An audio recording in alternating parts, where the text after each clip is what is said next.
అడ్డా. కాబట్టి ఇక్కడ ఏం జరుగుతుంది? మీటింగ్ అంటే రైతులు పెన్షనర్లు వచ్చే మీటింగ్ కాదు ఇది. నికార్సైనటువంటి పట్టభద్రుడు వచ్చినటువంటి మీటింగ్ అని రాష్ట్ర ప్రభుత్వానికి స్థానిక ఎమ్మెల్యే మంత్రి మా అన్న పొన్నం ప్రభాకర్ అన్నకు ఎప్పటికప్పుడు సమాచారం చేరవేస్తున్నటువంటి మా ఇంటెలిజెన్స్ మిత్రులందరికీ very good evening. Very good evening. నా నేపథ్యం విద్యా నేపథ్యం. ఇంతకు ముందు కొంతమంది మిత్రులు చెప్పారు నాకు సంబంధించినటువంటి నేపథ్యాన్ని. నా నేపథ్యం అంతా అక్షరమే. ఆ అక్షరంతోనే గతం నుంచి ప్రస్తుతం వరకు నడిచిన భవిష్యత్తు లోపల మీ అందరూ అవకాశం ఇస్తే తెలంగాణ రాష్ట్రం లోపల అక్షర విప్లవం, అక్షర సేద్యం చేయడానికి ప్రసన్న హరికృష్ణ ముందుంటారు అని మీ అందరూ కూడా చెప్పదలుచుకున్నాను. ఎందుకంటే ఎప్పుడో తెలంగాణ గొప్ప కవి, తెలంగాణ ప్రముఖ కవి కాళోజీ నారాయణరావు గారు చాలా స్పష్టంగా చెప్తా ఉంటారు. వారు ఏం చెప్తారు? వారు అక్షర రూపం దాల్చినటువంటి సిరా చుక్క 1,00,000 మెదళ్లకు కదలిక అని చెప్పేసి. మరి అక్షరమే ఈరోజు నన్ను మీ ముందు నిలబెట్టింది. అక్షరమే భవిష్యత్తులో ఏ మాత్రం కాంప్రమైజ్ కాకుండా తెలంగాణ విద్యా వ్యవస్థను బలోపేతం చేయడానికి నడుం కట్టి నన్ను ఇక్కడ నిలబెట్టింది. మరి ఇందులో భాగంగా నేనెందుకు వై ప్రసన్న హరికృష్ణ, అసలు ఎందుకు ప్రసన్న హరికృష్ణకు ఓటు వేయాలి, ఎందుకు మిగతా వాళ్ళకు ఓటు వేయొద్దు అనేదాన్ని ఒకే ఒక నిమిషంతో స్పష్టంగా చెప్పే ప్రయత్నం నేను చేస్తా ఉన్నా. ప్రసన్న హరికృష్ణకి ఉస్మానియా యూనివర్సిటీలో పీజీ పూర్తయిన తర్వాత 2008 లోపల జూనియర్ లెక్చరర్ ఉద్యోగం వచ్చింది. 2008 నుంచి 2024 వరకు అంటే సుమారుగా 15 సంవత్సరాల పైచిలుకు నా ఉద్యోగ జీవితం లోపల నాకు వచ్చేటువంటి ప్రతి నెల జీతంలో 30% జీతాన్ని నిరుద్యోగుల సంక్షేమం కోసం ఖర్చు పెడతాను. అంటే నెలలో, 2 నెలలో, 3 నెలలో రాజకీయాల్లోకి వస్తున్నానో, ఎమ్మెల్సీగా పోటీ చేస్తున్నానో నేను ఖర్చు పెట్టలేదు. గత 17 సంవత్సరాల నుంచి నేను ఆ పని చేసుకుంటా వస్తున్నా. So that is my contribution towards the welfare of unemployed youth in the state of Telangana. మరి ఇంకా ఎందుకు వేయాలి ప్రసన్న హరికృష్ణకు ఓటు అంటే గత 18 సంవత్సరాల నుంచి నిరుద్యోగుల యొక్క గుండె చప్పుడు విన్నటువంటి వ్యక్తి ప్రసన్న హరికృష్ణ. నిరుద్యోగుల సమస్యలు, నిరుద్యోగుల సాధక బాధక, వాళ్ళ జీవన గమనంలో నా జీవన విధానం మమేకమైనటువంటి వ్యక్తిగా ఈ రోజు ప్రసన్న హరికృష్ణ నిరుద్యోగుల పక్షపాతిగా పట్టభద్రుడు ఎమ్మెల్సీగా పోటీ చేస్తుంది. ఇంకెందుకు వేయాలి ప్రసన్న హరికృష్ణకు ఓటు? ఒక ఉద్యోగిగా 15 సంవత్సరాల పైచిలుకు ఉద్యోగ జీవితం అనుభవించాను. ఉమ్మడి ఆదిలాబాద్ జిల్లా పక్షాన తెలంగాణ ఉద్యమం లోపల పాల్గొన్నటువంటి నేపథ్యం నాకు ఉన్నది. ఆదిలాబాద్ జిల్లా పక్షాన ఉమ్మడిగా 2 సార్లు మా సంఘానికి అధ్యక్షత వహించినటువంటి నేపథ్యం నాకు ఉన్నది. ఉద్యోగుల సమస్యల పట్ల అవగాహన, స్పష్టత ఉన్నటువంటి వ్యక్తిగా ఈ రోజు నేను పట్టభద్రుల ఎమ్మెల్సీగా నేను పోటీలో ఉన్నా. నేను బేసిక్ గా ఒక టీచర్. ఎలాంటి టీచర్ అంటే ఎప్పుడో భారతదేశంలో ఒక గొప్ప విద్యావేత్త డాక్టర్ డిఎస్ కొఠారి ఒక మాట చెప్తా ఉంటారు. This entire destiny of the nation is shaped in the 4 walls of the class room అని చెప్పేసి, ఈ దేశం యొక్క ఉజ్వలమైనటువంటి భవిష్యత్తు 4 గోడలు ఉన్నటువంటి తరగతి గది లోపల రూపుదిద్దుకుంటుంది అని చెప్పేసి. మరి ఆ రూపుదిద్దుకోవడం లోపల నేను జాతి నిర్మాతను, నేను దేశ నిర్మాతను.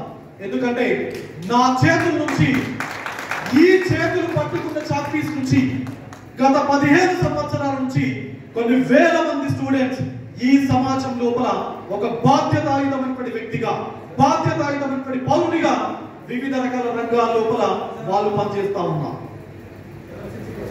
మరి ఇలాంటి నేపథ్యం ఉన్నటువంటి ఈ ప్రసన్న హరికృష్ణ యొక్క ఈ చేతులు గత 15 సంవత్సరాలు చాక్ పీస్ పట్టుకున్నాయి. ఎక్కడ కాంప్రమైజ్ కాకుండా పాఠాలు చెప్పాడు. గుండె లోతుల్లో నుంచి న్యాయం చేయాలి విద్యార్థులకు అనేటువంటి తపనతో పాఠాలు చెప్పాడు. మరి మీ అందరూ అవకాశం ఇస్తే, మీ అందరూ మద్దతు పలికితే, మీ అందరూ ఆశీర్వదిస్తే 15 సంవత్సరాలు చాక్ పీస్ పట్టుకున్నటువంటి ఈ చేతులు భవిష్యత్తు తెలంగాణ చట్టాలను రాయాలి అనుకుంటున్నాను. ఇస్తారా? ఇస్తారా? ఇస్తారా? మరి ఈ నేపథ్యం నాకుంటే మిగతా ఇద్దరు ఉన్నారు. మా నిషాన్ ఇంతకు ముందు ఆ ఇద్దరు ఎవరో చెప్పింది.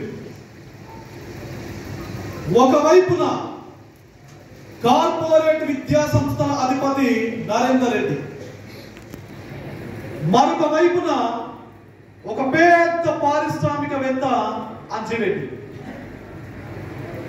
మరి నేను ఈ వేదిక నుంచి ఒకటే అడుగుతా ఉన్నా, రాష్ట్ర ముఖ్యమంత్రిని మీడియా ముఖంగా ఒకటే అడుగుతా ఉన్నా. నిన్న కూడా ప్రశ్నించాను. ఒక పార్టీ ప్రభుత్వాన్ని ఏర్పాటు చేసినప్పుడు ప్రభుత్వం పైన ఒక పవిత్రమైన బాధ్యత ఉంటది. ఏందా బాధ్యత అంటే ప్రభుత్వ వ్యవస్థలను కాపాడుకోవాల్సినటువంటి బాధ్యత.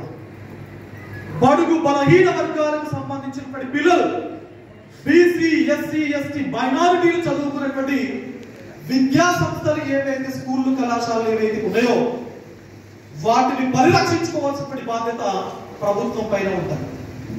మరి అలాంటి ప్రభుత్వం ఎవరికి ఇచ్చిందంటే టికెట్స్? ఒక కార్పొరేట్ విద్యా సంస్థల అధిపతికి టికెట్ ఇచ్చింది.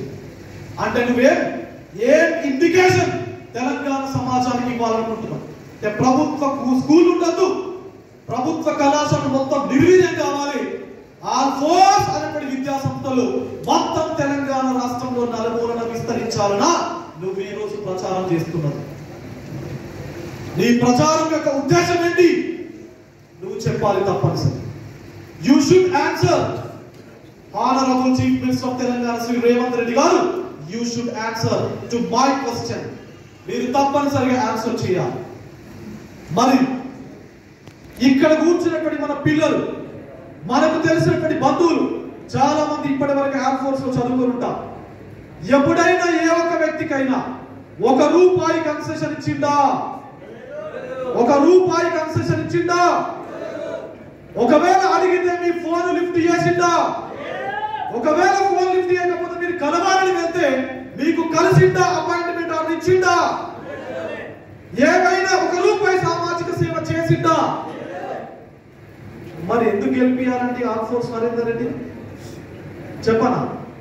ఎందుకు గెలిపారనా? సోషల్ కంట్రిబ్యూషన్ లేదు, సోషలైజ్డ్ కాదు, మానవ సంబంధాలు లేవు, ఒక మనిషికి ఏ విధంగా విలువ ఇవ్వాలో తెలియదు. మరి అలాంటి వ్యక్తులు రాజకీయాల లోపలికి వచ్చి ఎలాంటి సూచనలు తెలంగాణ సమాజానికి ఇవ్వదలుచుకున్నారు? దిస్ ఈస్ వెరీ షేమ్ అని చెప్పేసి ఈ వేదిక ద్వారా మీ అందరికి చెప్పదలుచుకున్నారు.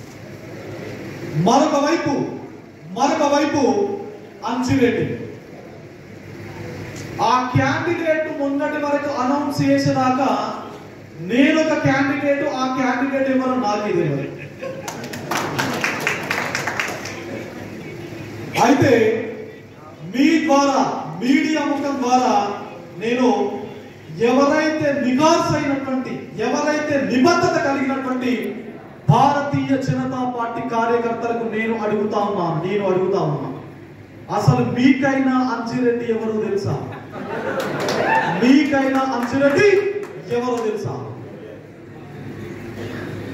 ఎలాంటి రిలేషన్ లేని వ్యక్తి, హైదరాబాద్ లో ఉండి అసలు ఈ గడ్డ ఈ నేల గురించి కనీస అవగాహన లేనటువంటి వ్యక్తి ఇక్కడికి వచ్చి పోటీ చేస్తే మీరు ఎలా మద్దతు తెలుపుతారు?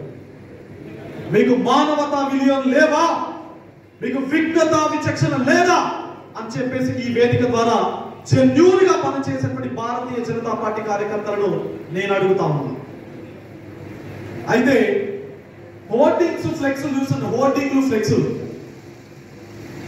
నేను వచ్చేది ప్రజాసేవ కోసమే అని చెప్పేసి ఇద్దరు నాయకులు హోర్డింగ్లు కట్టిరు. హోర్డింగ్లు అయితే నేను అడుగుతున్నా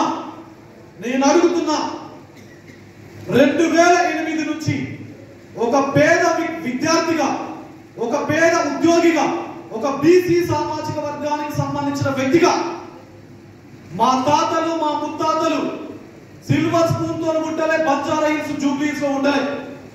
అయినప్పటికీ కష్ట సుఖాలు అనుభవించి, కష్ట నష్టాలు అనుభవించి, అనేక సాధక బాధకాలు అనుభవించి నన్ను చదివించి ఈ రోజు ఒక రకమైనటువంటి ప్రయోజకులుగా తీర్చిదిద్దినటువంటి నేపథ్యం మా పేరెంట్స్ కు. అయినప్పటికీ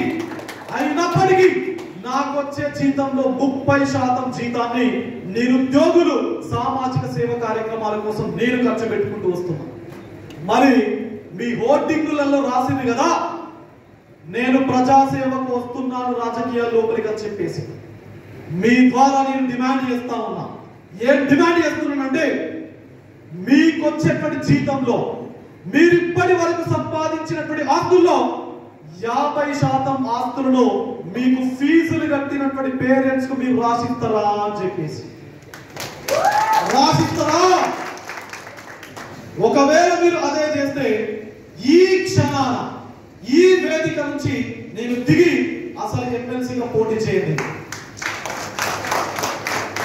ఇదే కాంటెక్స్ లోపల సమస్యలు తెలిసిన వ్యక్తిగా ఈ రోజు మీ సోదరుడు ప్రసన్న హరికృష్ణ మీ ముందు నిలబడి మాట్లాడుతున్నాడు.